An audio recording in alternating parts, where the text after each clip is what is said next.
শুধুমাত্র ইশারাতান বুঝে নিবেন।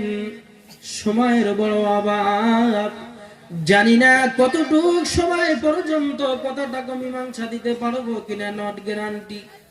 ও ভাই একটু শুনে না,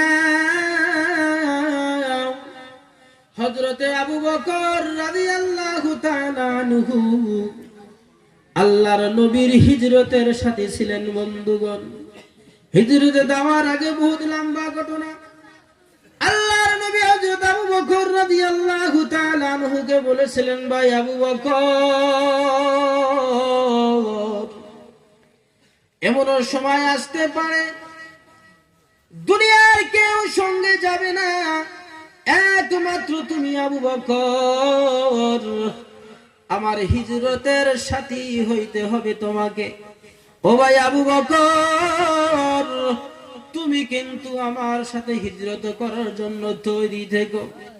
হযরতে আবু বকর রাদিয়াল্লাহু তাআলা আনহু ওই দিন থেকে বন্ধুগণ আমার সন্ধ্যাবেলায় সমস্ত কাজকর্ম একেবারে কমপ্লিট করে নিয়ে, সমস্ত মালপত্র একেবারে টাম টুপলা বেডিং তৈরি করে নিয়ে, সমস্ত চাম টম্পাল নিজের চোখের সামনে রেখে হযরত আবু বকর দরজার সাথে লাগায়া আমার মায়ার নবীর জন্য অপেক্ষা করে।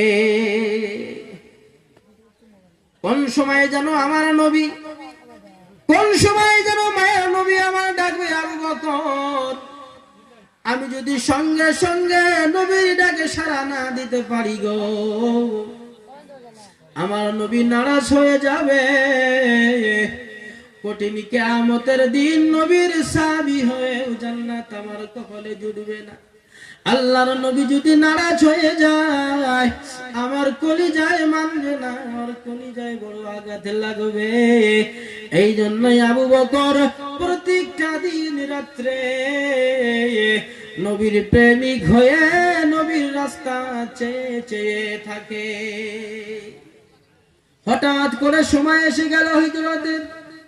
অন্ধকার রাত, কাফের বেঈমানের অত্যাচার সহ্য না করতে পেরে আমার আপনার মায়ার নবী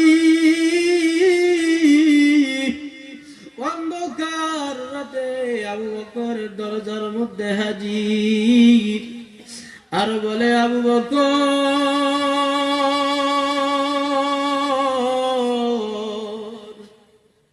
আসনি আমার সঙ্গী হতে।